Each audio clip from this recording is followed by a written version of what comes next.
Thank you very much. And like Richard said, my name is Erik, lawyer, and I founded the Firefighters for 9/11 Truth after I watched Richard in one of his presentations, and I realized that something more had to be done. And I just want to thank Richard for everything he's doing here, and the Firefighters for 9/11 Truth strongly support Richard Gage and all the architects and engineers that have the courage to sign that petition.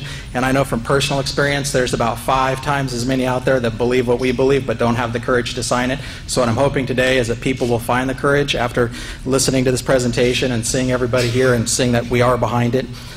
We also demand an investigation that follows the national standards and has contempt and subpoena powers. 9/11 was the greatest loss of life and property damage in U.S. fire history.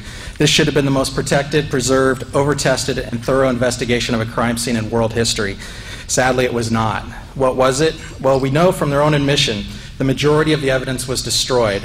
Like Richard said, 22 years of experience. I've seen a lot of crime scenes. I've never seen anything like this in my life. I was out at the site. I saw trucks leaving faster than anywhere I've ever seen, but I accepted it at the time, and for years I accepted it because it was a recovery and rescue operation, and that's normal to have something like that going. Again, we'd never seen anything like it, but that was expected. What I didn't know for years, what was going on behind the scenes, was that evidence was being destroyed when it was shipped off. By their own admission, Tower 7 investigation, this investigation at Tower 7 had no physical evidence. How do you investigate a crime when you've destroyed all the evidence? It doesn't make sense. They also admit that they refused to test the explosives, or to test for explosives or residue of thermite.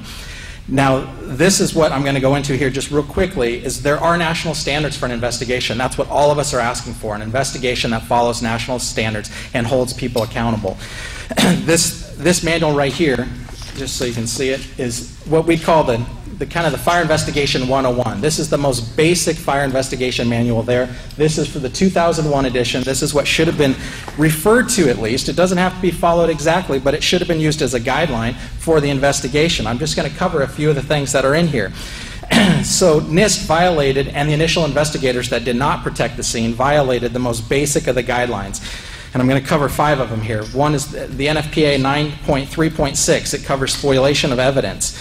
Specifically what it reads is, once evidence has been removed from the scene, it should be maintained and not destroyed or altered until the investigation is complete. The steel was melted down prior to the investigation. We know that from their own admission. This is no conspiracy theory stuff. 19.2.4, exotic accelerants. If on the scene you find melted steel or concrete, you should consider the use of exotic accelerants. And they specifically say in the manual, thermite mixtures produce exceedingly hot fires that can account for melted steel and concrete. It also says they leave residues that can be tested for visually and chemically identifiable. Again, they did not test for it. And just put it in perspective, on a routine house fire, if we suspect even the slightest use of an accelerant, we're going to test for it when there's no fatalities, when there's very little property damage. So to not do it on this, there is absolutely no excuse. I can't drive that point home enough. 18.15 is analyze fuel source. All available fuel sources should be considered and eliminated until one fuel can be identified as meeting all the physical damage criteria. For example, if you find pulverized concrete, which we all know there was in all 3 buildings, there was pulverized concrete, the only fuels that can create seeded explosions should be considered. So they shouldn't be considering fires. They shouldn't be doing that. It doesn't account for pulverized concrete. They should only be considering exotic accelerants and explosives. 19.4.8.2.6, extremism. The terrorist may include fire as but one of a variety of weapons along with explosives used in furthering his or her goal. We know they used them in '93. Why would we not test for them now? There was reports that day, multiple reports, which I'll get into here in a second. So they could have put them in the basement. How do we know that unless we test for it? I mean, even if it is the terrorists that they claim they are, we need to test this. 14.3, preservation of the fire scene and physical evidence. We find the following. The cause of a fire explosion is not known until near the end of the investigation. The entire fire scene should be considered physical evidence and should be protected and preserved. It's just over and over. There's so many. You can go to our website, the Firefighters for 9/11 Truth. We have many more of these actual chapters that cover what they should have done that they did not do.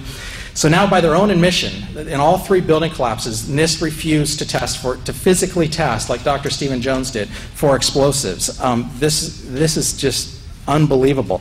And here are their excuses, and I quote, "It is unlikely that 100 pounds of thermite or more could have been carried into World Trade Center 7 and placed around columns without being detected, either prior to September 11th or during that day." So again, I've been on a lot of fire scenes, and I've seen a lot of investigations, and why would we not test because something's hard to do? That's the exact reason you need to investigate it. If that was hard to do, we need to find out how they did it.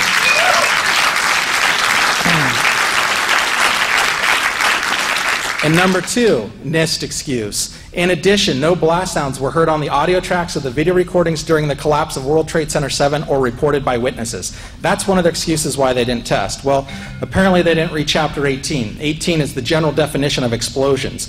Although an explosion is almost always accompanied by the production of a loud noise, the noise itself is not, in big bold letters, an essential element in the definition of an explosion. The generation and violent escape of gases are the primary criteria of an explosion.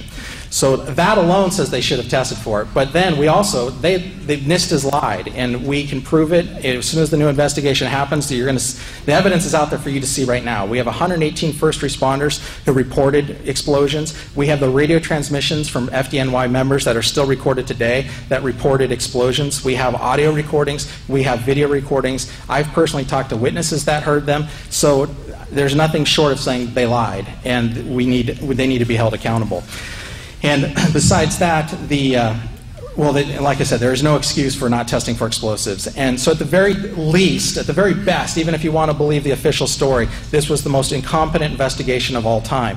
And I've talked to a lot of investigators that were there, and I asked them the specific question, why did they refuse to test? They weren't the ones who refused, but NIST did.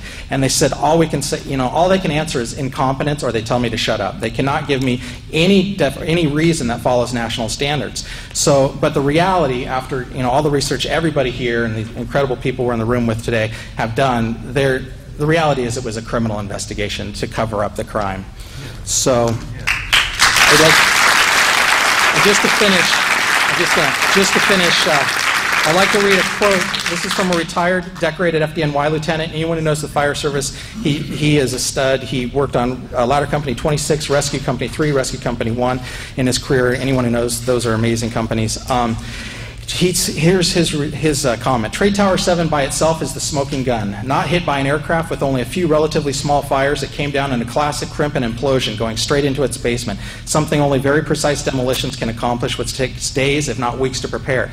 The 9/11 Commission didn't even mention it, and FEMA actually stated they didn't know why it collapsed and left it at that. Brothers, I know that the above implications are hard, almost unthinkable, but the official explanation is utter nonsense, and 343 of our murdered brothers are crying out for justice. Yeah.